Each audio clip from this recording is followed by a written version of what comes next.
you for joining me in the practice of finding our way back to wholeness. During our audio session together, I will be talking with my village on how we are healing, changing paradigms, and degendering and decolonizing the mind. You are not alone. You are enough. Let's plant these divine seeds together. This work is for the collective from me, and there's a lot of magic that goes on behind the scenes. If you would like to make a non-cash offering to the temple that is me, please click below to visit this SSC wishlist on Amazon.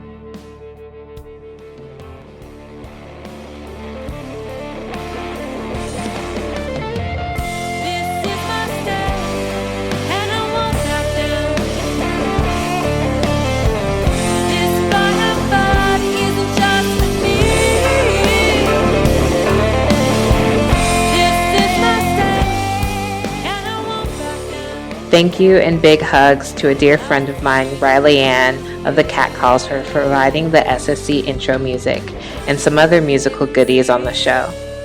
Learn more about her and the CatCalls on the description below.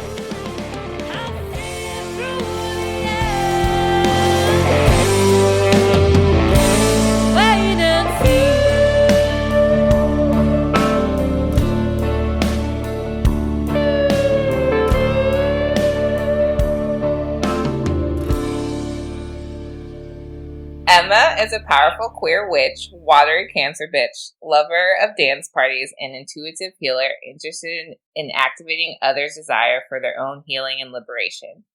Her favorite magical practices are psycho-spiritual cleanup, or the necessary unlearning of values, beliefs, narratives inherited through the oppressive systems of the current paradigm, love/sex magic, tarot, and meditation. She has a remarkable capacity to bring people together in spaces filled with intention, self-empowerment, and the full complexity of being human during these wild times. Emma organizes a radical collective called The Wild Ride, who focuses on supporting the paradigm shift through the work of psycho-spiritual cleanup. The Wild Ride creates events, dance parties, and workshops that invite participants to practice what it feels like to step into their truth and exist in a world of both and. Yes. Welcome. There was so many. Thank you for having me. There were so many times through that, like I wanted to be like, yes, snaps, yes. So before we draw cards, can you just like explain a little bit more about psycho-spiritual cleanup? Because yeah, sure. Yeah. I'm actually not even. I don't fully remember the origin of that term. But I started thinking about it a lot probably about 3 or 4 years ago. And for me, it's kind of like, I envision it like psychic surgery almost, where you're kind of looking at what's in your psyche and your spirit and noticing where it comes from. So like a narrative around, for me lately, it's been a lot around reconfiguring my orientation towards monogamy, for instance, and like that being something that's been kind of like implanted into my psyche that I want to remove and then figure out if that's actually what I want. So it can look different for everyone, but ultimately it's like clearing out the psyche, so that you can come back to who you were before all of those narratives were implanted there. Yeah. Resonate with that. It's a term that I actually am not familiar with, but from your definition, it sounds a lot very similar to other spaces that I think we've both been in, where we're trying to do that work. So it's a beautiful word, and I'm glad you have brought it to our dictionary. Dictionary. Okay, so before we started this conversation, we were kind of talking about Mercury being in motherfucking retrograde. Right. It's a pivotal time, and I think, like, sometimes we think of the shifting of the planets kind of in being apart from us or, like, separate from us, and the planets are actually very connected with what's going on within our own bodies. And so we're also in retrograde. Right. And shit's kind of been going down. So I thought, just kind of set an intention, for this very vulnerable topic about our own journeys. We could draw a card. So Yeah. I can't decide if I'm going to work with the Mother Peace deck or the Universal Tarot deck. Which deck are you working with? I'm working with my first and classic deck, the Coleman weight deck or Rider weight deck. Okay. You know what? I'm to pair with yours. I feel like the Mother Peace deck will be a nice pairing with that. Also, I love your Goddess deck. Do you know what deck that is? Yeah, it's called Mythical Goddess Tarot, and it's by Sage Holloway. I'm not using that today because I just did a reading for myself for the full moon last night in a ritual. I don't want to take that off of my altar, so it's not the deck's in use right now. Gotcha. Okay, awesome. So yeah, let's just draw a card, kind of checking in with ourselves for the moment. Yeah, and I feel like Mercury retrograde for me feels a lot like how I relate to my period, where it's like if the world could slow down with the retrograde time, like if our culture and society could slow down, it would be like there's a lot of wisdom in it.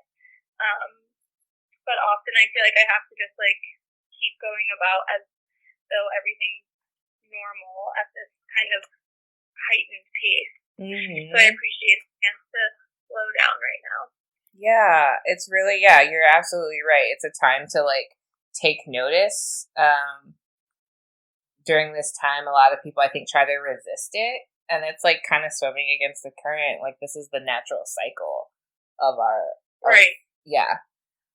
beings. And so to swim against it kind of causes more pain, I guess, or not pain. Harder lessons to be learned.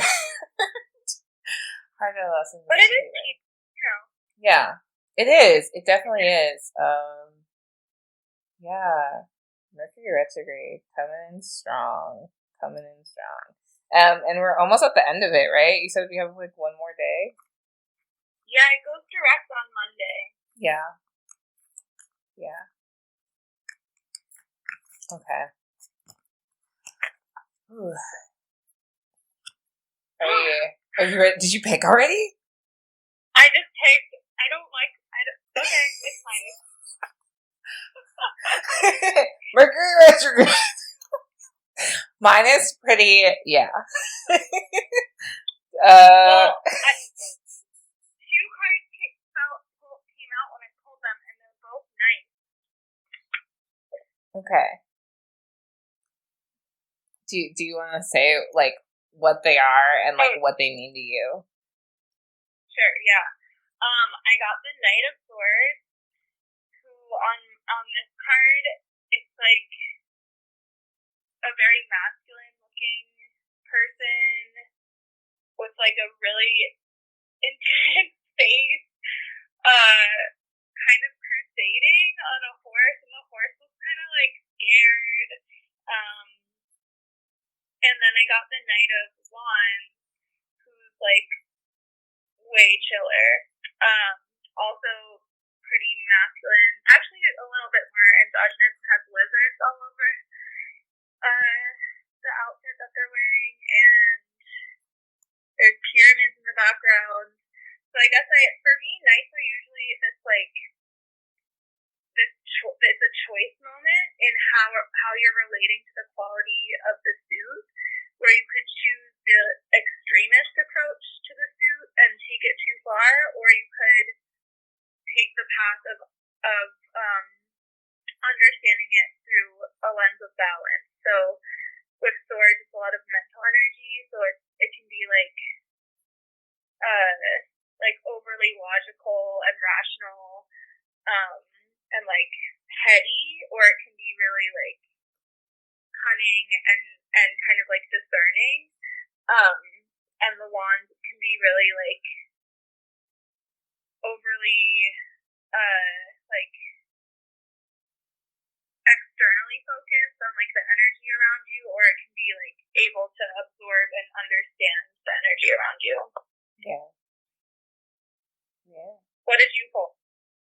Well, wait, before we talk about, I think it's like, it's interesting that you said that about like the nights being kind of like a point, like the fork in the road, like you can take different paths, because yeah, looking at these two, they're very different, and like combining the two as looking at it as a balance, it like I think further emphasizes what you were saying. Yeah, like the younger one versus this like older person who's like rushing in headstrong, and the younger, interesting. And aren't lizards also kind of like, they can, like snakes, they go from like different dimensions and like worlds easily. Yeah, and I feel like pyramids too for me are just really powerful structures that can support going into other worlds and dimensions as well. Definitely portals. Yeah. Cool.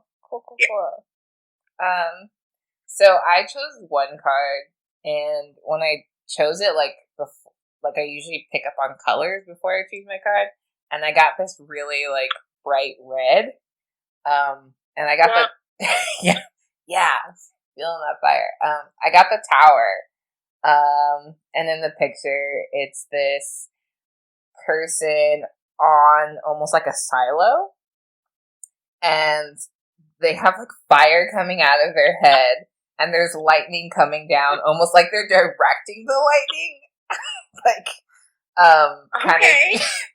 kind of using it as like, what is it, a conductor, like a conductor of the lightning, and there's like these black lines shooting out of their eyes, and there's a black sun, so what, I forgot, eclipse, so there's an eclipse going on, and then below them is a group of people by a fire, and there's like boats behind them on water, and like I told you about in Mercury retrograde, I'm very like clear boundaries, and as I do more with Sunseed, I think I find myself in this weird, what do you call it, like imposter syndrome, or like sometimes I feel like I like that saying, like getting too big for my britches, and I feel like really like, yes, I got this, like I'm living my truth, but sometimes that like direction can be very siloed, and that perspective can be very siloed. And although it's conducting something very powerful, I can like the separation of community, where that's not what Sunseed's about. Sunseed's definitely about community. So I think they're like, I need to take some of your energy and like find that balance to like how do I contact this energy so I'm not doing it alone, and also still standing in my power, so that's it. It's the power is really powerful, and sometimes when you're not ready for the chaos, it can be uncomfortable.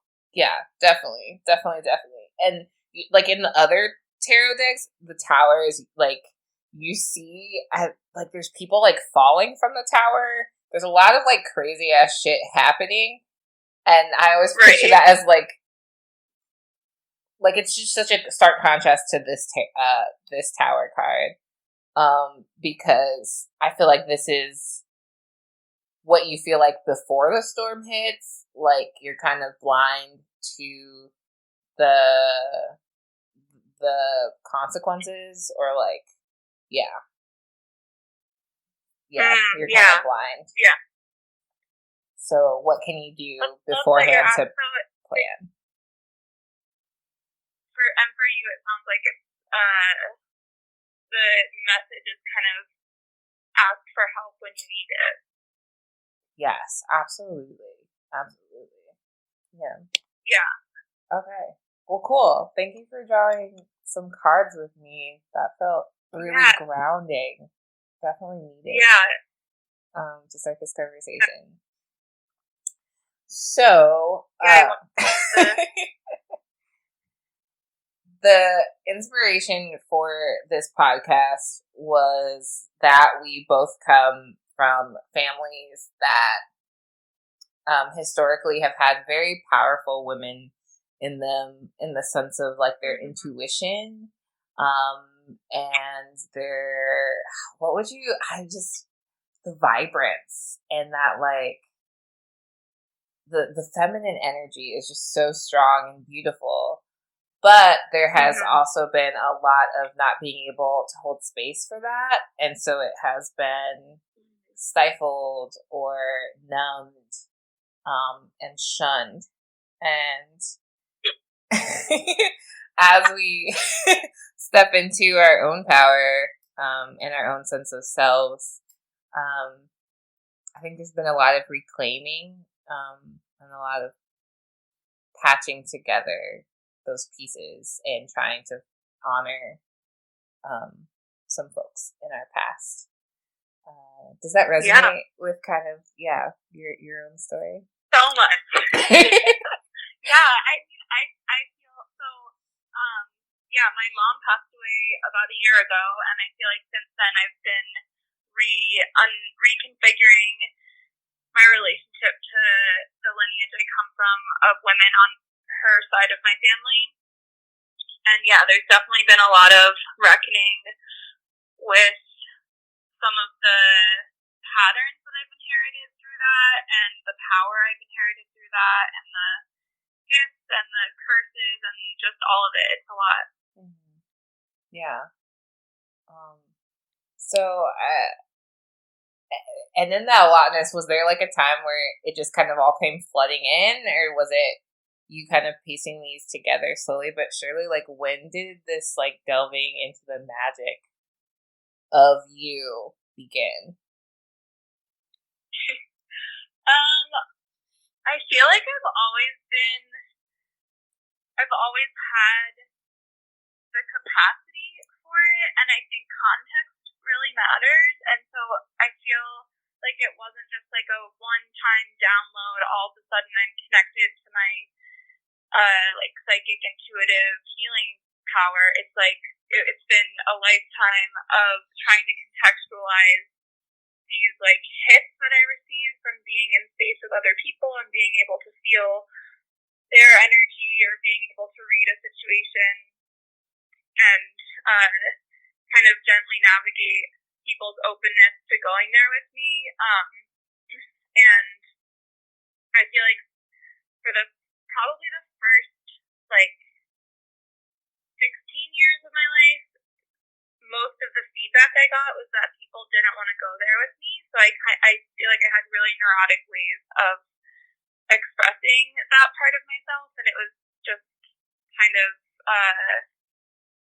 I didn't have like guides or teachers showing me healthy modeling for how to integrate that part of myself.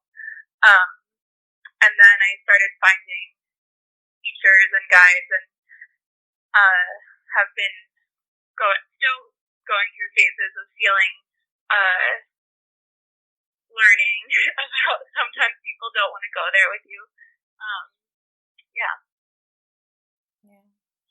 So what, because I resonate with that, like people not wanting to go there, like when you're younger, and you pick up on things that other people either choose to ignore or just aren't seeing, but it's kind of like your lived experience. You kind of communicate things in a way, and you're just like, I don't understand why people don't see this or like don't feel these things.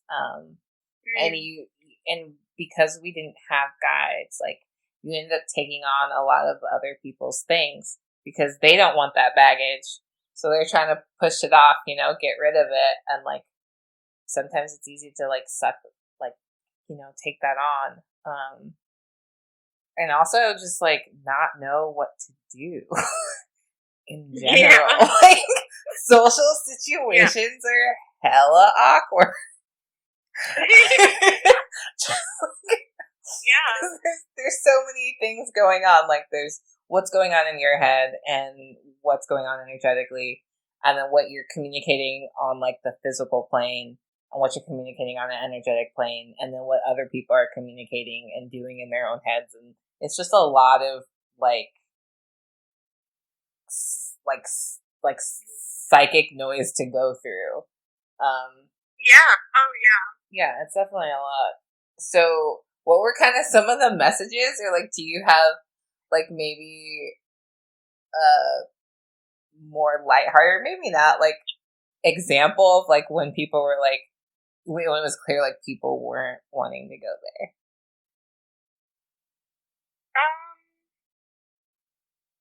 From when I was little or recently? Ooh, probably little. Let's start with little Emma. Okay, little Emma. Yeah, I feel like, okay, little Emma could see fairies everywhere. And that was like my reality. Kind of still is. It still is.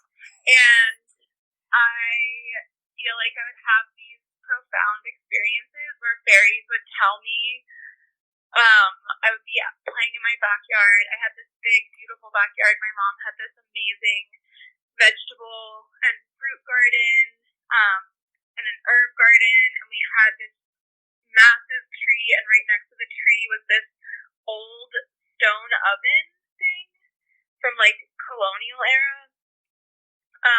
And it held a lot of memory and was this kind of, it felt like a portal in my backyard.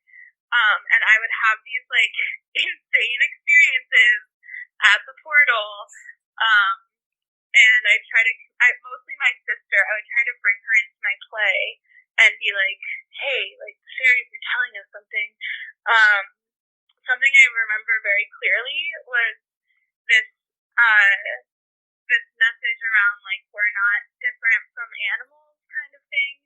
And I became obsessed with animals and wanting to about them and feeling really weird about the ways that humans have set up space and systems. Like going to school felt really weird for me. And my school was like in my backyard also. I just had to like cross the path and then I was at my school when I was growing up. And yeah, I guess I feel like my parents and my sister were kind of just, would just like laugh about it and be like, oh, Emma, you're so imaginative. But I was like, this shit is real. Why is no one paying attention? Yes, like, oh, there goes Emma over at the portal again, doing their thing. Yeah. Okay, alright. Did you say goodbye to the portal? I did.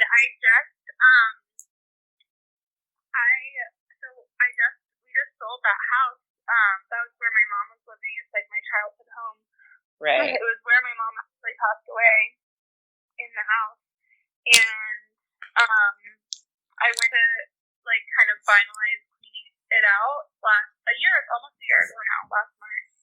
And one of my best friends and, kind of creative soulmate, I guess, we came and helped me, and we built like a whole trash temple. We collected trash from the whole area and built like this cool, kind of, I don't know how to describe it. It's almost, are you familiar with a huppah?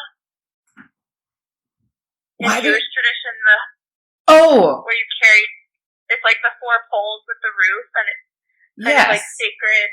Yeah.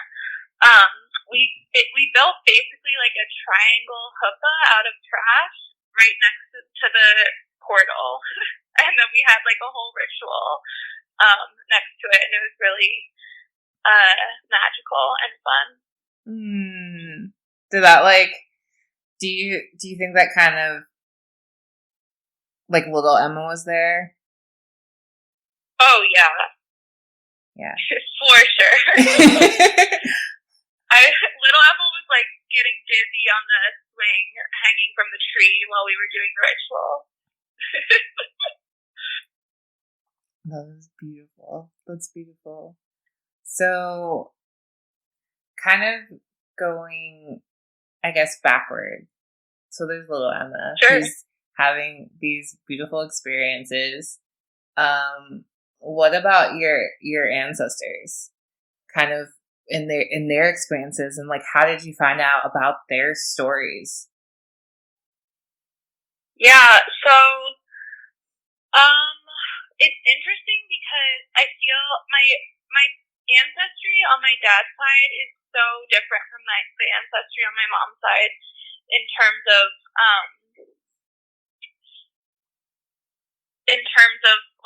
their relationship to whiteness, their relationship to colonization, their relationship to coming to this country and assimilating to the culture here. But I find a common thread between the two of them where the women all have some type of psychotic break, have a massive flip in their capacity to hold their emotional and spiritual pain, and then have a completely downward spiral. And I've learned those stories through different ways. My dad the other day, I know I'm a witch and I have power, but this was a true magic moment where I shared a poem at an event I was hosting for the Wild Ride. That was entitled "Thinking About Taking Down the Patriarchy While Loving My Dad." And the next day, my dad called me and he was like, "I've been thinking about taking down the patriarchy we inherited from our Greek ancestors." Yes. And just told me all of these stories about how he was like, "I don't want you to have that same pattern. I don't want you're a woman in our lineage. I don't want you to have that same pattern of holding too much and then breaking." And my mom constantly talked about her ancestors. And my grandmother actually wrote short stories about our ancestry. And when I was cleaning out my mom's house, I found letters and photos and documents that go back to the early 1800s of our ancestry. So I pieced together narratives from there. My grandmother was writing in a very glorified way about our family, and I had to read subtext. She would be casually bringing up the plantation, or oh, that's not funny. Yeah, I can hear it now, and I'm like, okay, so they owned slaves, and yeah, kind of having to piece together the truth of that because it's very romanticized, and I feel like no one on that side of the family wanted to look at the violent part of what they were participating in. But it's very much there. So I kind of pieced together those stories from what I heard from my mom, and then these really awesome remnants of what I come from on their side. Mm-hmm. Yeah. Yeah, it's wonderful that you kind of have a written and verbal history to go back to and reference, so you can get glimpses into who makes up your lineage, and yeah, that's amazing. I think in my family it's been more oral things that have been passed down. And they change with each generation what the story was. There's one story that my great aunt told me about my like great great great great grandmother who like was a slave, and she was given the task of like shucking the peas, and instead of like doing the job and then giving them to, you know, her white master, she decided to eat them.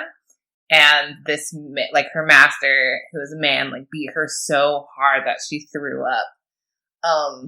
And yeah, it's like, it's a really, it's a horrible story, but in our family, we laugh about it, or like when it was told to me, we laugh about it because like, it's such a characteristic of the women or people who have vaginas in their family to be like really outspokenly like, this is who I am and I'm not going to bow to you. And so we hold on to that, and there's like this pride we carry, and resiliency we carry with us. And like, it's something that I take with me into my own story, but it's also something that I'm learning that like needs to be kind of, tweaked and healed, because also with resiliency and like that like strong Black woman, mentality, or like, I don't know what you want to call it, like image, there's a lot of things that like we're told that we have to like kind of suck up and like just take, and that we have to carry everyone else. And if we don't, then we have failed, not only ourselves, but everyone else and all of our lineage. And so that's a lot. So it's almost like, it sounds like it's almost like taking the, keeping the resilience without taking on the expectations from other people that come from witnessing you as being resilient. Yeah, a little bit. And there's something else there. But yeah, just like kind of connecting back to what you were saying. It's just that idea of, well, the toll it takes on our bodies and like on our spiritual selves. I think that idea of being strong and being stoic, took away and kind of diminished the magic that these women created as well. And there's more to their stories that I think could have been shared. There's a lot of mental health and like addiction on both sides of my families. And those kind of get erased or not talked about. There's even like some diseases in my families that like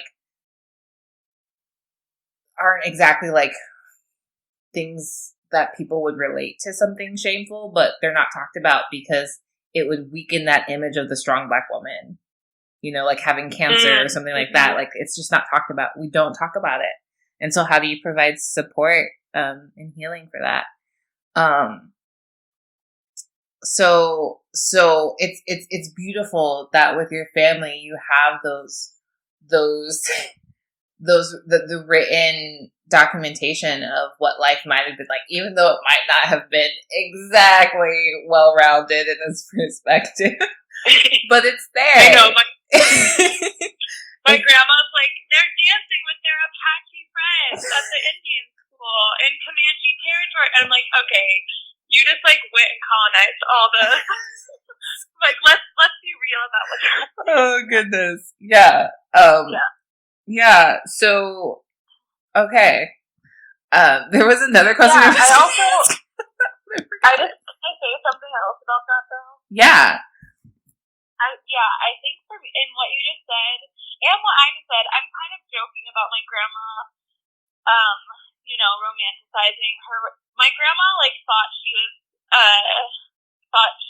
just like strongly appropriated indigenous culture because her mother and her grandmother and her great grandmother all lived in Indian territory and had close relationships with Quanah Parker and the Comanche people, and she like thought she had a right to kind of participate in their culture.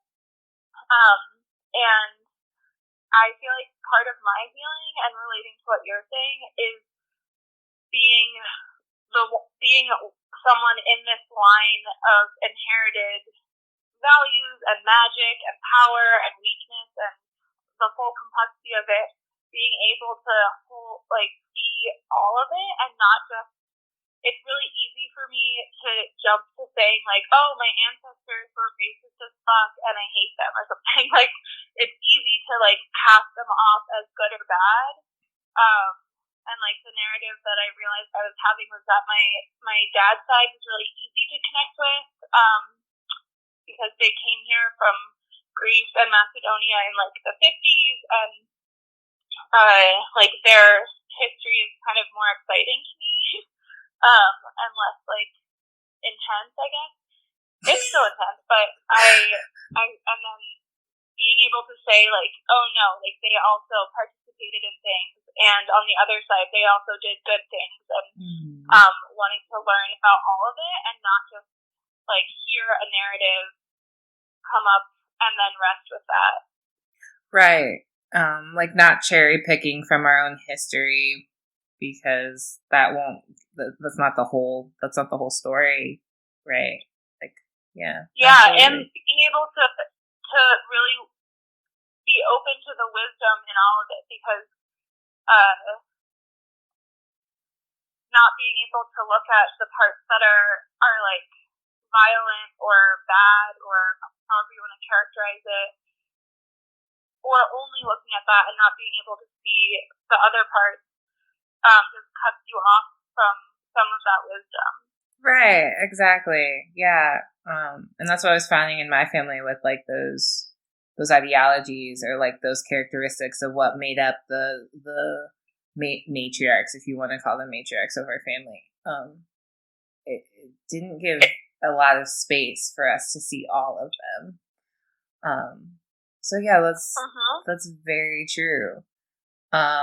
So I guess what would be something, or a couple things that you're taking with you into your own practice with magic and embodiment and spirituality, and what is something that you're leaving behind from your ancestors? Yeah, so the main gift that I've inherited in terms of magical powers is being like a conduit or channel between the unconscious and conscious realms. So I feel like I can see right to the underbelly. In some traditions, you might call it karma, the kind of underlying energy, emotional, kind of psycho-spiritual work that needs to happen, and I can bring that up into the conscious mind and create awareness around it. And my mother was really good at that. My grandmother was really good at that. My great-grandmother was really good at that. And they also all I feel like they didn't know how to use it, and so it often came up as a form of manipulation and sometimes like emotional abuse, because it was almost like they knew something about you that and they would like hold that over you and like seduce you into doing something that didn't actually feel good for you. And so I'm definitely working on leaving that behind and understanding that that's something that I've inherited. That's the modeling that I've had for how to use this gift. And so being really careful about not using it that way. Yeah. And noticing when I feel like that's the most common space where that's come up in my life, especially when I was younger, was in romantic connections. But yeah, so wanting to put that down, and I think a lot of the reason why they used it in that way was because they were afraid of their own healing. And so they didn't want people to see them in their fullness, in their pain, in their grief. They wanted people to see them as like happy and joyous and life of the party and host and like mother extraordinaire and like badass feminist, but like didn't allow people to see them in their pain or grief or trauma. And so when their pain was coming up, it was like a defense mechanism where they would like use their gift of being able to read people in a really manipulative way to push them away and build walls around themselves. So I'm really working on not doing that. And I don't think that I think I've been healing a lot of that for myself, and so it feels cool. But I know that I have that in me too at the same time. Yeah. And you have this like wonderful way. It's like a tool, right? Like all of these magical things we have are like tools. You can use them to destroy or to create. And you have this wonderful way of like, pinpointing and seeing the undercurrent that's like not serving the collective good, and like bringing that to a surface in a way of like, okay, how do we address this to change, to change. When you were talking about like your ancestors kind of using it in a way of like finding not people's weaknesses, but maybe something that they're not exactly ready to share, and kind of using it as a form of manipulation. It reminds me of like Brene Brown and with shame, and how shame is like it's a really good way of creating barriers, not only like with other people and not showing up wholly with other people, but like not showing wholly up for yourself. Right. They were using it as a deflector and not as like a mirror. Yeah, exactly. To like look at absolutely. And in my family, the women are, and I mean, I see this a lot in you too. Like the women are very charismatic. They're very like they're able to bring people together and find solutions, like championing everyone's skills and creating something. So I find that they also can maneuver themselves in situations to kind of hide like how they're truly feeling. So along like with your family, like my family has a hard time being really vulnerable and showing when they're sad or when they're upset or when things are not going well, because they want everything to look perfect and be perfect. And that it kind of diminishes the joy that's actually supposed to be in the room or in the space. When really they are the joy. Like even on days when they're not feeling their whole selves. Like I can even say today I'm not feeling like the goddess that I would like to be today. But there is that light that all of the women in my family have that like shows through. And I don't know what to call it. Like, I don't know if there's, like, I know it's magic in itself, but it's like this spark. It's very manifestorial. Just manifestorial. Kind of like Oshun with the sweet waters. We just have those, the sweet waters within us. And so that's something that I'm definitely taking with me, but holding space for in a way that the waters nourish everything and not just the parts that we like think are perfect or beautiful. Right. And that it's like seeing I feel like I keep bringing up this word wisdom, but it's something I'm thinking about so much lately, is that there's so much wisdom in the neuroses too. Like right. And if you can, it's kind of like the work that we've both touched into with Radical Dharma, where it's like being able to name the practices and protocols of whiteness is kind of the first step to transforming race. And being able, so it's like in your ancestry, if you're able to name the neuroses that are continually coming up and the patterns and the cycles that you've inherited, you can start to notice when you're hopping into that pattern and like repeating a pattern, and you can start saying no to it. Right. Start saying no to it and like start, what is it? Like it's also like feeding the shadow. I've been trying to do a lot of work about like feeding my shadow and not just like cutting it off or like silencing it, because there's the shadow is something that needs to be heard. And when you work together with it, you actually get a better perspective of like the full picture of who you are. Right. So yeah, it's not something that we have to be afraid of or try to hide. I feel like I've developed a deep love and a sense of humor for my shadow. And that humor for me is really powerful. Like, I even have like a voice for my shadow. And it's just like these narratives that come up where it's like, okay, like you're there, but like you don't have to run the show. Whereas I think when you're ignoring your shadow or demonizing it or villainizing it, it comes up even stronger, and then you get pulled into it and you're like surprised about how did I get here.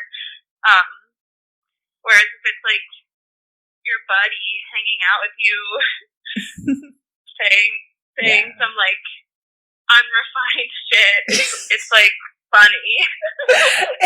It definitely is. Like the shadow's like the undeveloped child within us all. So by listening to it, you allow it to mature.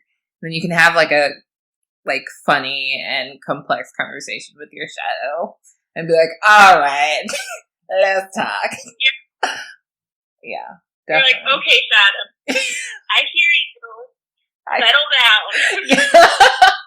Like, let's think about this for a second. Absolutely. Just thinking about our conversation, like, so, like, the wheels are turning with just how beautiful, but also there's a lot of, like, pain. I don't know if pain is the right word, but there's this, there's a mourning there. Just in the feelings of the here and now of how we're able to name these things and see them, but the work, there's still so much work to do. Yeah. What? Yeah. So you're just acknowledging that it's also like grief. Yeah. It's a grief, not in losing something, but for the realization that it might not have been something, or like it's been something that's been gone for so long. Like, how do you bring it back? You know, like this is ancestral trauma. So this could be 20 years, it could be 50 years, 100 years, and so forth and so forth. Yeah, how have you been reclaiming? Like, you've acknowledged things. How do you reclaim it in your practice? Yeah, I feel like honestly, one of the most important things for me is being around children. I'm a preschool teacher and I'm with kids 40 hours a week, and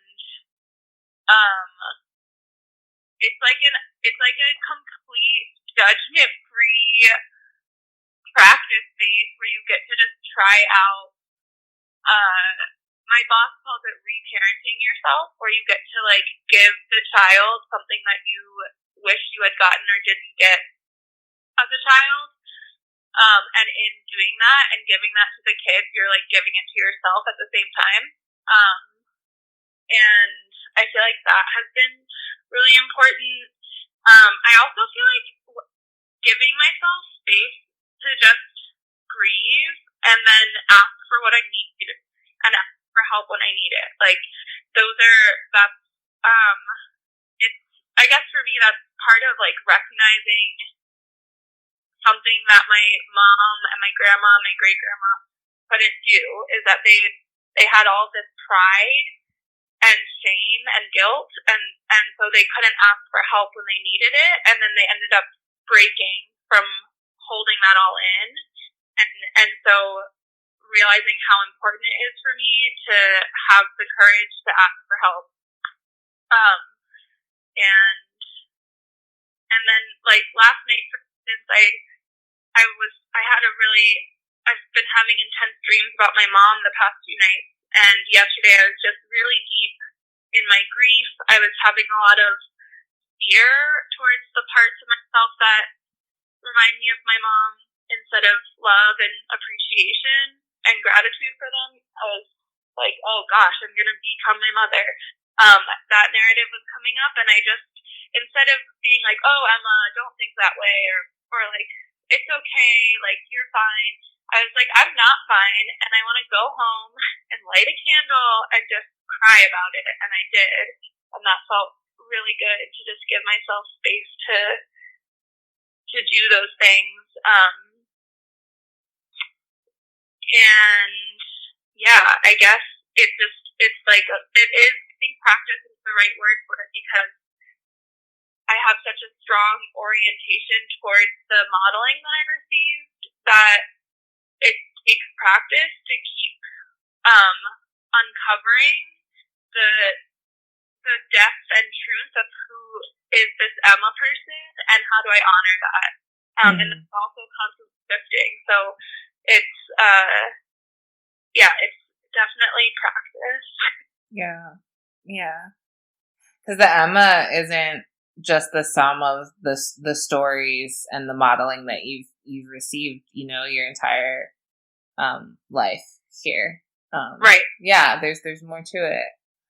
Could you tell the story of doing, what was it? Were you voguing with your kiddos? Well, it was such an affirming story. Because I think everyone should do this with children or with their friends.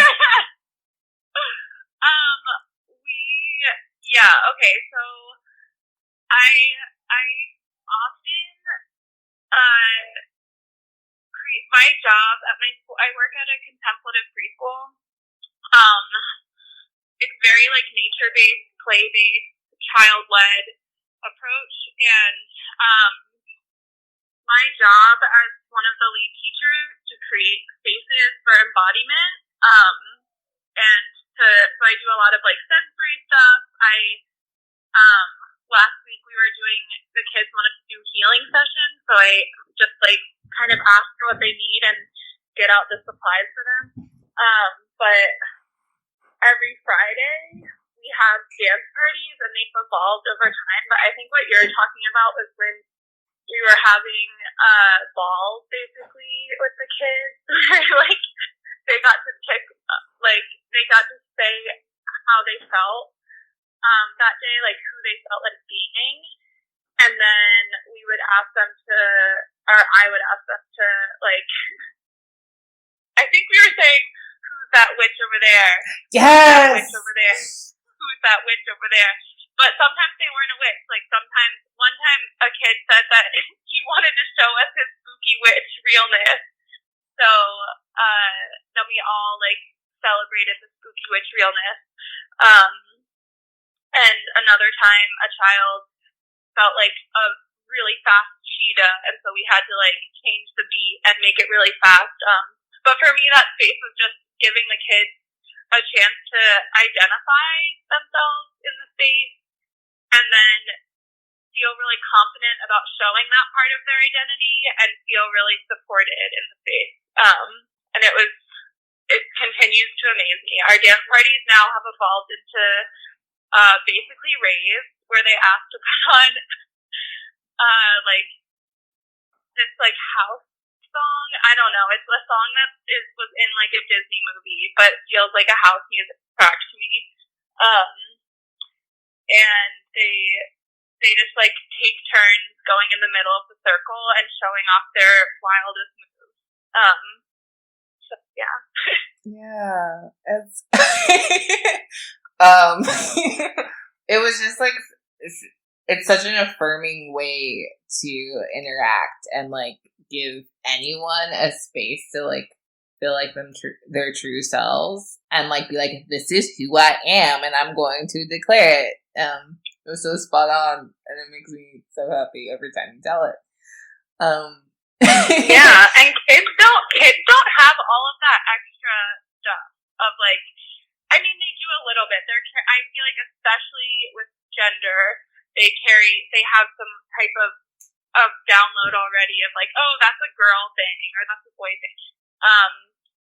So there's a lot of like having to reorient them towards something larger, where they have more choice in that. But I feel like for the most part, they're just like ready to walk in confidence and like show off who they are. Right. And all those like those downloads, those were like, they weren't born with those. Those were taught in different ways, like whether it be their parents or just like society, just being out in the world. We're told from a very young age who we are and what we are.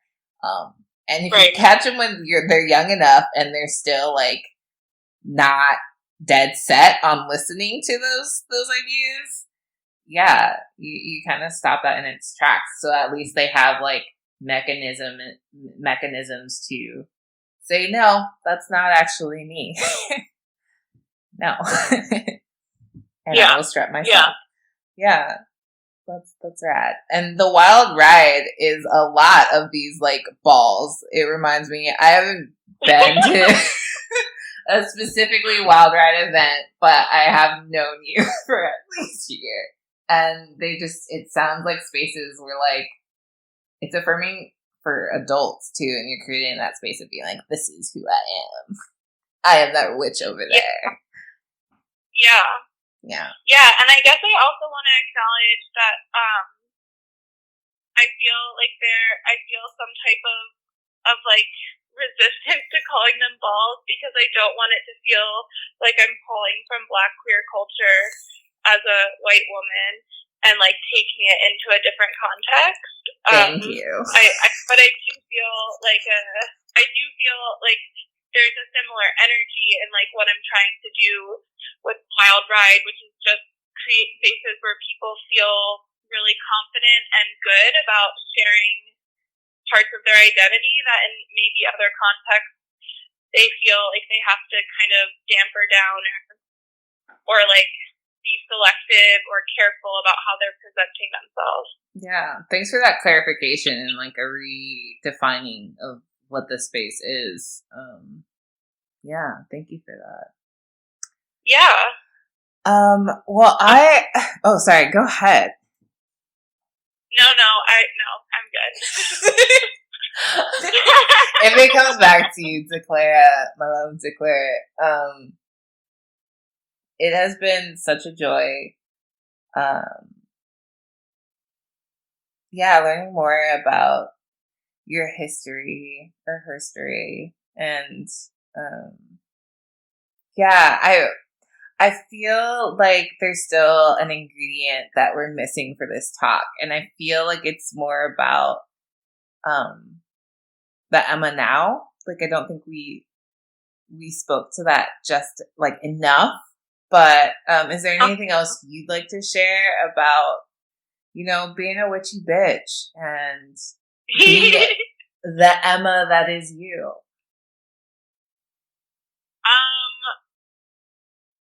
Yeah, I guess I feel excited to share where I am now in my relationship to myself, and I feel like a sense of love and confidence for myself that I haven't felt in a long time, and that's because of my work with psycho-spiritual cleanup and magic and radical dharma and all of these tools and resources that I've acquired and tapped into in the past few years. I feel like have really allowed me to feel liberated from narratives that don't accurately define who I am or like limit me in some way. And I guess the most important quality of myself that I love and want to feel really good about sharing is my capacity to really love and see other people and to really love and see myself, and to kind of create an energy where like it's all okay. And also like accountability is important. Mm-hmm. And that I really want to just keep inviting people into that context where it's like it's almost like a paradox, right? Where it is all okay, and also boundaries are important, and that's like part of it all being okay is that there's gonna be things that come up that don't feel okay, and you have to feel empowered to express that. Absolutely. Yeah. Absolutely. So thanks for letting me love and speak about it. Yeah, thank you for sharing. It would be awesome if you could make like a little list, or even say now like some of the things that you're reading or experience that you're kind of taking with you in putting into your toolkit. So that people who might not have the language yet or the knowledge base yet can start exploring these things on their own. Yeah. Okay, well, my like spiritual home largest influence is definitely Radical Dharma, which is a movement by Reverend Angel Kyoto Williams, Lama Rod Owens, and Dr. Yasmin Saidullah. And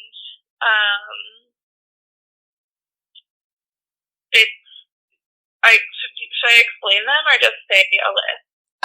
You can say the list. Okay. But if you want to add, in terms of other things I've been reading lately, I feel like I've been really into Octavia Butler.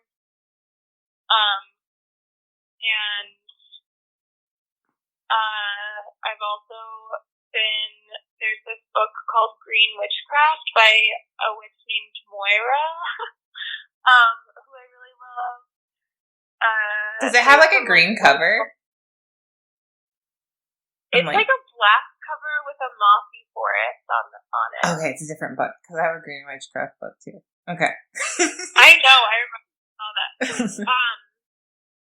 I have been, let's see, I've been working with like healers and witches in my area and kind of just like reaching out and connecting with people who do like energy and light work.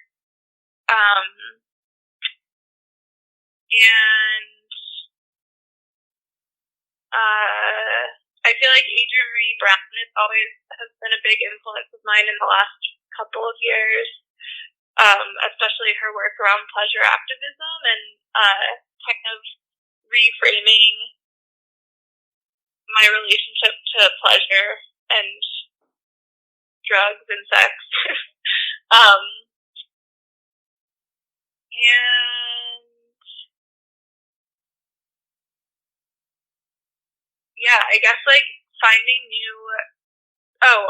Canny Nicholas, like someone that I really love and appreciate. She's an astrologer, and learning more about my relationship to like what's happening in my chart. And then also Starhawk is another witch that I really love. She has an amazing series of novels that are called The Fifth Sacred Thing. That's like a post-apocalyptic narrative where humans actually create a utopia and like take down capitalism. and reconnect with the earth and work to clean up the mess of industrial complex. Damn, that's a lot. I love it. Yeah. I meant just within that series, but I'm also loving all these, like, these tools. Thank you. Yeah. It's Wait, I have one more. My favorite resource lately has been my childhood keyboard, and getting a little bit stoned and playing on the keyboard is like an insanely healing practice for me, right? That sounds wonderful. Yeah. Oh my gosh. Is it like, do you write down anything, or do you just like, let me bang on these keys? Kind of both. If I'm playing something that feels like, oh, I want to remember this, I'll record it on my phone. And I also I've been playing the same like 4 songs on the keyboard since I was 14. So it's just like fun to play those songs and like laugh about emo Emma, feeling angsty about life. Frick yes. What were one of the songs that you started playing at 14? I was in a band called Half Empty, and we wrote this song called Where is Utopia? And I think the main words are like, I hate this world. I hate this world. People are dying. Children are crying. I hate this world. Where's Utopia? Oh, thank you for that. That was, yeah. Oh, yes. Oh, like, Teenage Goddess is like, fuck yes! I would totally go see that live show. Ironically, Avril Lavigne's Complicated came on my Pandora today, and I was like, yeah, this is the feels. This is the feels of Mercury retrograde. Thank you for that. Dude, yeah. Also, I love listening to that whole Avril Lavigne album whenever I'm wanting to tap into young Emma. Mm-hmm. Oh yeah, it's such a good album. Did it come out? I feel like, was that the Skater Boy album, or was that the one afterward? Yeah. It was the one afterward. It's called Let Go, and she's in like this long, super early 2000s like floor length sweater. Yes, and like something's on, like, whizzing by. Street. Yes. Yeah, okay. yeah, exactly. Yeah. Okay. Yeah. Yeah. In elementary school, I think it was elementary school. We were gonna, like, me and my friends were gonna do a competition, like the talent show, and we were gonna play. We were gonna sing one of her songs, and so we just go out on the playground and sing Skater Boy. Yeah. Oh, so many feels. I definitely used to wear ties as belts. Because of Avril Lavigne. Were they your dad's ties, or did you buy your own? No, I would just steal my dad's ties. He'd be like, "What are you?" I actually was so close to my dad a lot. A lot. I kind of still do. I love my dad's clothes. Yeah, it's all about taking down the patriarchy. Those are my clothes now. Yeah. Yeah. But yeah. Okay. Ties are cool. Well, thank you for sharing space with me today, and yeah, just being you. I love you so much. And I'm grateful that other people who are listening to this podcast get to soak up some of your yummy goodness too. So much love. Aww. Yeah. Yeah, thank you so much for inviting me, and yeah, I feel like it's really easy to just share whatever comes up in the moment with you, and be able to talk through things that are kind of feel big and important and also laugh about things, and just, it just feels really easy with you, and I love you a lot, and appreciate all the work that you're doing, and I'm excited to support this more.